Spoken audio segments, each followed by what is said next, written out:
Buenos días, hermanos. Estamos también para comenzar nuestra clase de escuela dominical. Seguimos con lo que es nuestra síntesis del Nuevo Testamento, y allí en esta síntesis ya hemos estudiado los Evangelios.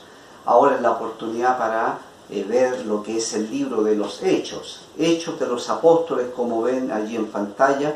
Entonces vamos a ir avanzando en estos minutos para poder abarcar allí algunos puntos importantes. El escritor del libro de los Hechos es, sin lugar a dudas, Lucas, el mismo Lucas que escribió el Evangelio que lleva su nombre. Él entonces es quien escribe este libro, porque la evidencia está allí en el capítulo 1 de Hechos, versículo 1, dice: en el primer tratado, oh Teófilo, hablé acerca de todas las cosas que Jesús comenzó a hacer y a enseñar.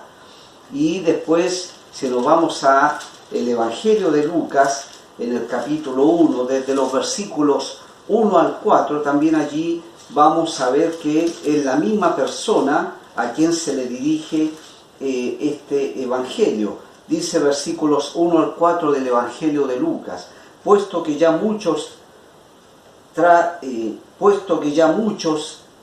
han tratado de poner en orden la historia de las cosas que entre nosotros han sido ciertísimas, tal como nos lo enseñaron los que desde el principio lo vieron con sus ojos y fueron ministros de la palabra.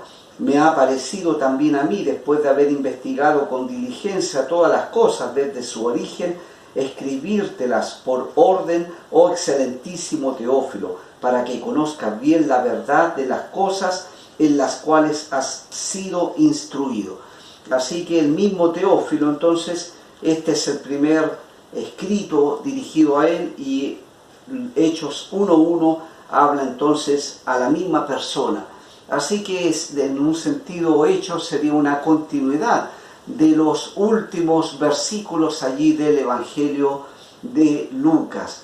Bueno, vemos que Lucas también era un médico. Él era una persona con una preparación entonces en el área médica. Dice allí en Colosenses, en el capítulo 4 y versículo 14, dice Pablo escribiendo: os saluda Lucas, el médico amado. Así que a él nos estamos refiriendo. Lucas se unió al grupo de Pablo en los viajes misioneros, en lo que menciona allí en Hechos capítulo 16, desde el versículo 8. Hechos 16, para que me acompañen allí con su Biblia en estos minutos de estudio. Hechos capítulo 16, versículo 8, dice entonces que él se agregó allí en un momento determinado a los viajes de Pablo. Lucas, versículo 8, dice: y pasando junto a Misia, descendieron a Troas. Entonces, dice, entonces que desde ese momento, entonces Lucas también se une al grupo. Voy a leer hasta el versículo 10. Y se le mostró a Pablo una visión de noche. Un varón macedonio estaba en pie, rogándole y diciendo: pasa a Macedonia y ayúdanos. Cuando vio la visión, enseguida procuramos partir para Macedonia, dando por cierto que Dios nos llamaba para que les anunciásemos el Evangelio. Voy a leer el versículo 11 ahora. Zarpando pues de Troas, vinimos con rumbo directo a Samotracia, etc. Así que allí entonces Lucas se agrega. Después él viajó entonces también hasta Filipos, como siguen los versículos, y entonces también él se habrá quedado allí en esa ciudad de Filipos por unos 6 años, y nuevamente se unió a Pablo cuando él retornó a esta ciudad durante su tercer viaje, según Hechos capítulo 20 y versículo 6. Dice: y nosotros, pasados los días de los panes sin levadura, navegamos a Filipos, y en 5 días nos reunimos con ellos en Troas, donde nos quedamos 7 días. Entonces allí también se une Lucas nuevamente con el apóstol Pablo hasta el final entonces de su ministerio. Esta fecha de escritura es el año 61 entonces de nuestra era. También el tema, el libro nos da el relato de la extensión del cristianismo desde la venida del Espíritu Santo hasta entonces desde la venida del Espíritu Santo el día de Pentecostés hasta la llegada de Pablo a Roma para predicar el Evangelio en la capital de ese imperio romano. Así que allí está este libro que es el relato de la continuación de aquellas cosas que Jesús había comenzado a hacer, como relata el Evangelio de Lucas. Entonces, el mismo Señor Jesucristo continúa haciendo su obra, pero ahora a través de ese cuerpo, que es el cuerpo de la iglesia, cuya cabeza es el mismo Señor Jesucristo. Dice allí en el capítulo 1 entonces y versículo 2 de los Hechos. Estamos aquí en esta parte de introducción al estudio, versículo 2, hasta el día en que fue recibido arriba, después de haber dado mandamientos por el Espíritu Santo a los apóstoles que había escogido. Dice también en el capítulo 2 y versículo 33, dice: así que, exaltado por la diestra de Dios y habiendo recibido del Padre la promesa del Espíritu Santo, ha derramado esto que vosotros veis y oís.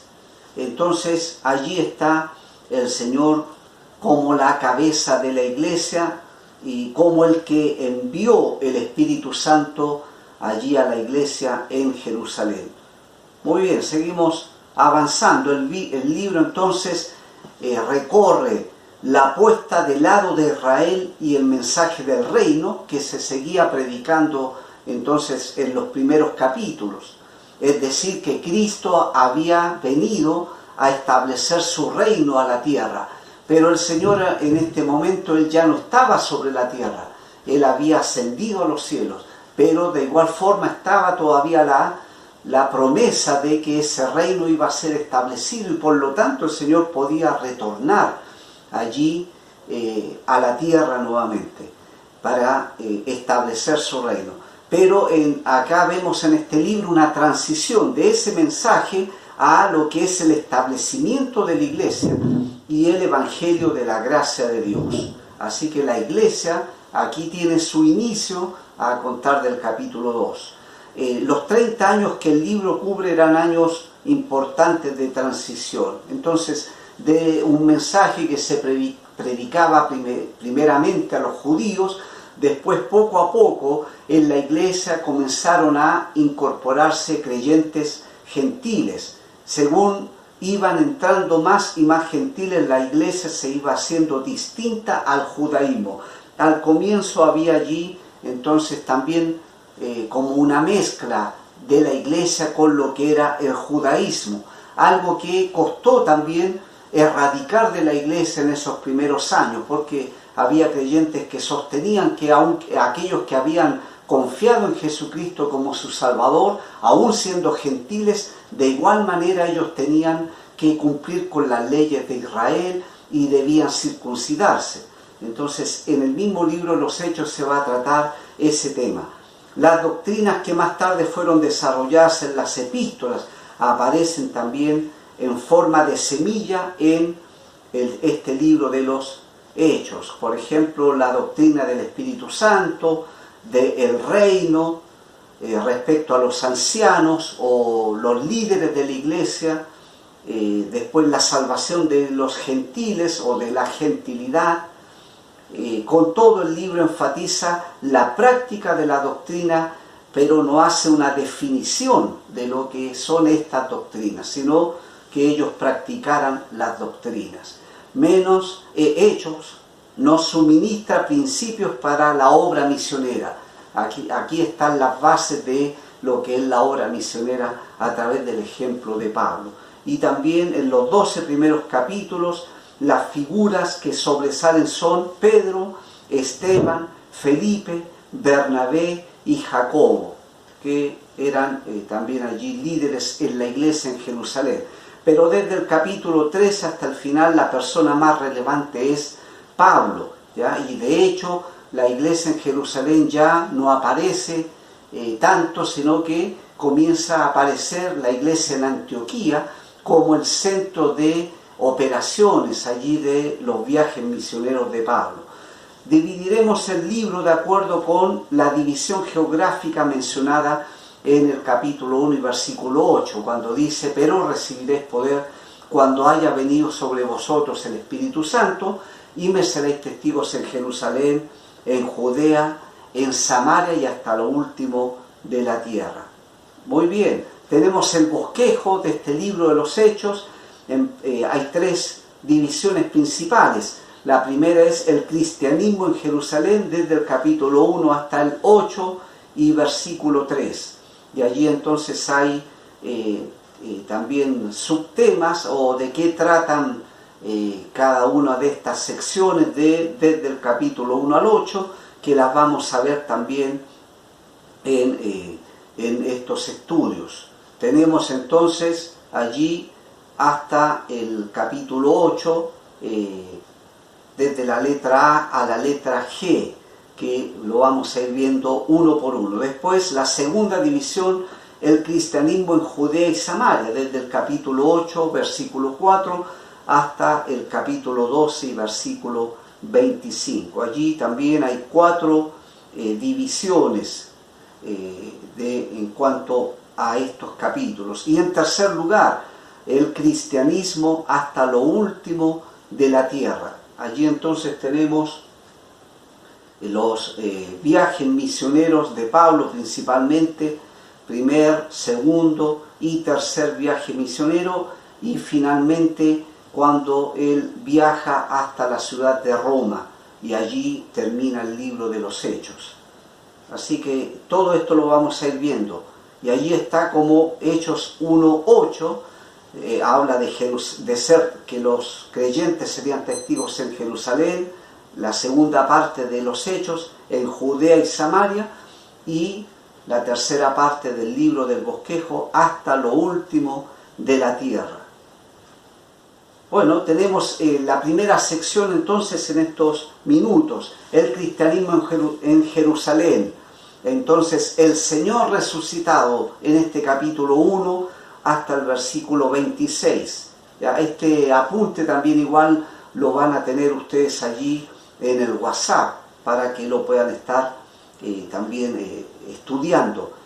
Allí entonces se ve que Cristo ministró durante 40 días una vez que Él resucitó, hasta que Él ascendiera a los cielos. Pasaron 40 días en donde Él les instruyó a que se quedaran en Jerusalén y esperaran la venida del Espíritu Santo. El bautismo del Espíritu Santo uniría a todos los creyentes en un cuerpo que es llamado la Iglesia. Entonces allí en 1 Corintios capítulo 12 y versículo 13 dice: porque por un solo Espíritu fuimos todos bautizados en un cuerpo, sean judíos o griegos, sean esclavos o libres, y a todos se nos dio a beber de un mismo Espíritu. Ese bautismo del Espíritu Santo entonces que sucede en la vida de todos los creyentes significa cuando el Espíritu nos incorpora o nos introduce dentro del cuerpo de Cristo, que es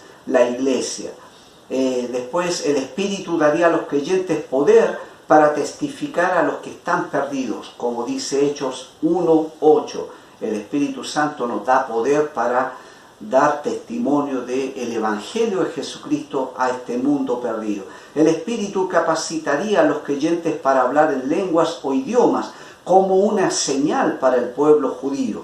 Así que entonces era una señal, y ocurrió allí también en algunas secciones que vamos a mencionar. Según Efesios 2:11 al 16, el cuerpo de Cristo está conformado de creyentes judíos y gentiles, todos introducidos en este cuerpo espiritual. nosotros los creyentes no debemos orar para pedir que el Señor nos bautice con su Espíritu, porque eso ocurre en el mismo momento de la salvación. Cuando uno, arrepentido de sus pecados, cree en Jesucristo, le recibe como su Salvador personal, el Espíritu Santo viene sobre nosotros y nos sella. Entonces es lo que dice Efesios capítulo 1 y versículo 13, que no lo tengo escrito aquí, pero es lo que sucede. En el momento de la salvación uno recibe el bautismo del Espíritu Santo y es sellado por el Espíritu Santo. Pero si nosotros oramos a Dios para que nos llene de su Espíritu Santo, la llenura del Espíritu Santo es una experiencia que se repite permanentemente en la vida del creyente. Como dice Efesios 5:18, es un mandato y allí le pedimos al Señor que nos llene de su Espíritu. Los discípulos le preguntaron al Señor si establecería su reino en este tiempo, y entonces Él le responde que el tiempo de su regreso no está revelado, como dice también Mateo 24, versículos 36 al 42. Les dijo que con la venida del Espíritu Santo serían testigos suyos desde Jerusalén hasta todo el mundo, hasta lo último de la tierra. Seguimos avanzando. Vemos en el capítulo 2 el día que nace la iglesia, es el día de Pentecostés. Entonces los creyentes, al recibir el Espíritu Santo, alabaron a Dios en idiomas que no conocían. Eso era algo milagroso, una señal para el pueblo. Personas que hablaban allí por obra del Espíritu Santo en idiomas que nunca habían estudiado.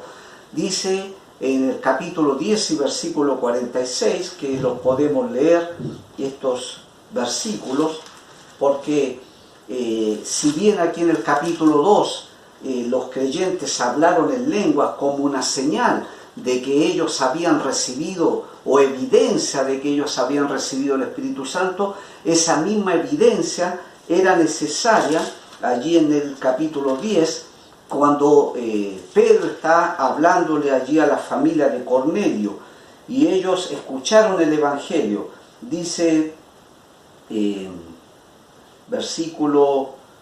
capítulo 10 de los Hechos y versículo 45, voy a leer también. Y los fieles de la circuncisión que habían venido con Pedro se quedaron atónitos de que también sobre los gentiles se derramase el don del Espíritu Santo, porque los oían que hablaban en lenguas y que magnificaban a Dios. Así que ahí está la evidencia de que ellos habían recibido el Espíritu en el hecho de que ellos hablaban en otros idiomas.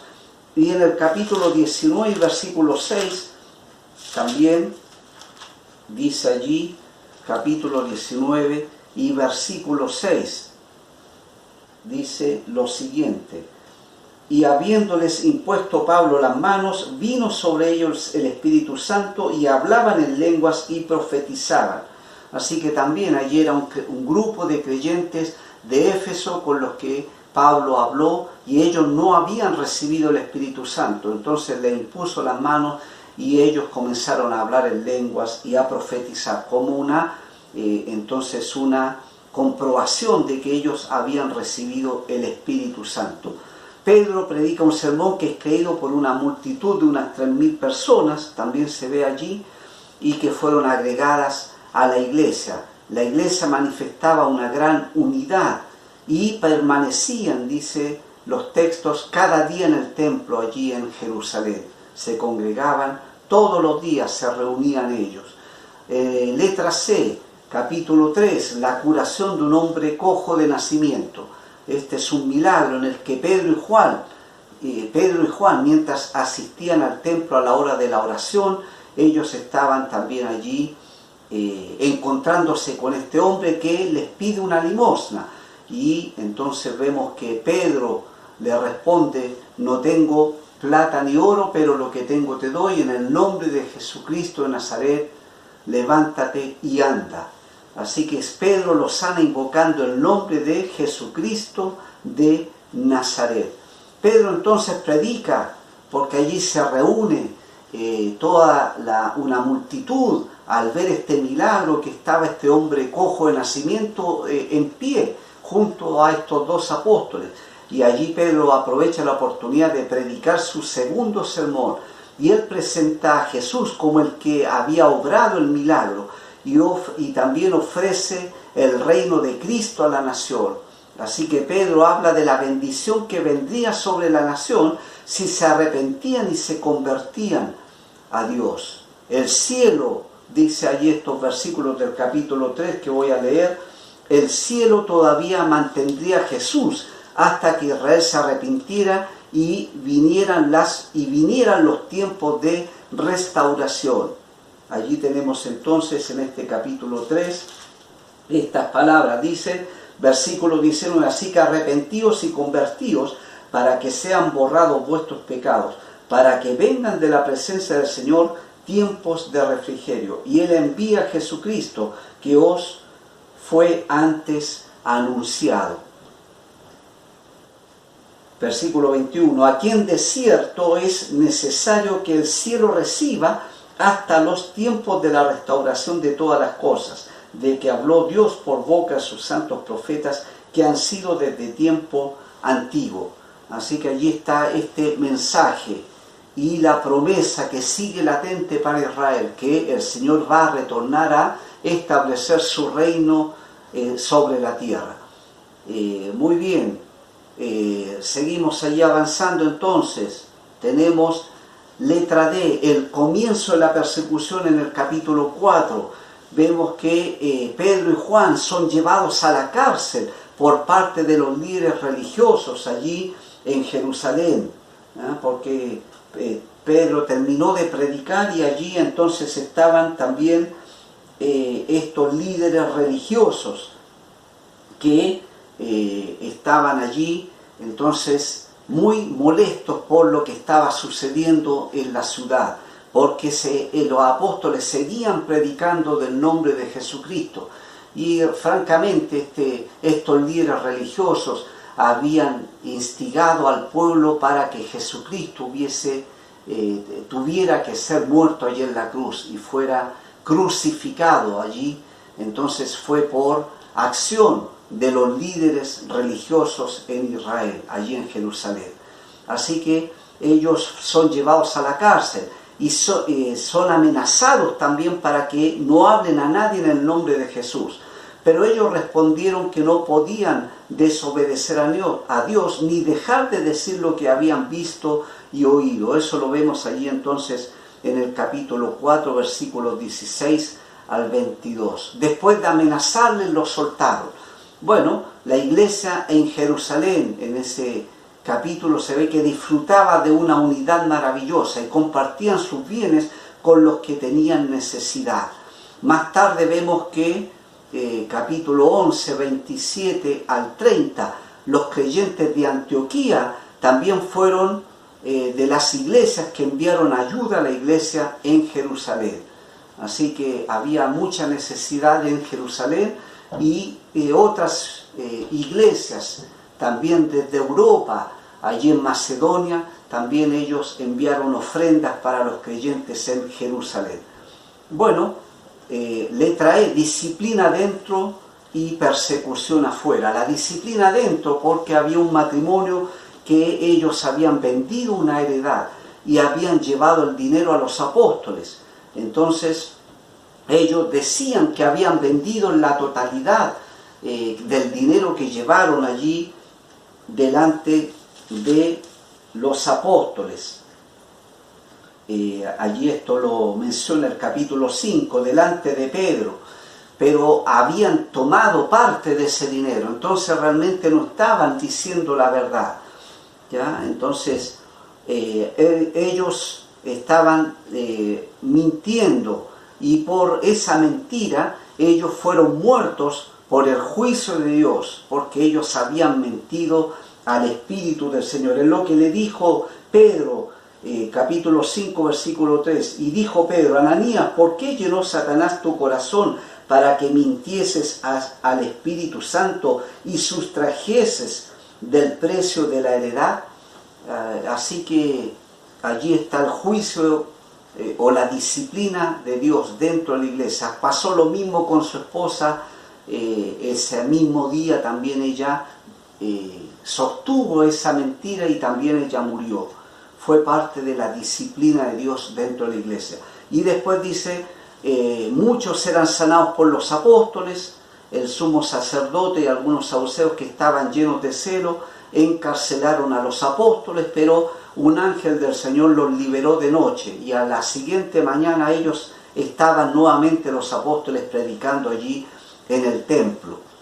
Así que allí había discusión de si dejarlos en la cárcel o libertarlos, y optaron por libertarlos porque un hombre llamado Gamaliel aconsejó que si la obra era de Dios, entonces nadie podía oponerse o nadie podía destruir la obra de Dios. Así que los dejaron allí entonces en libertad.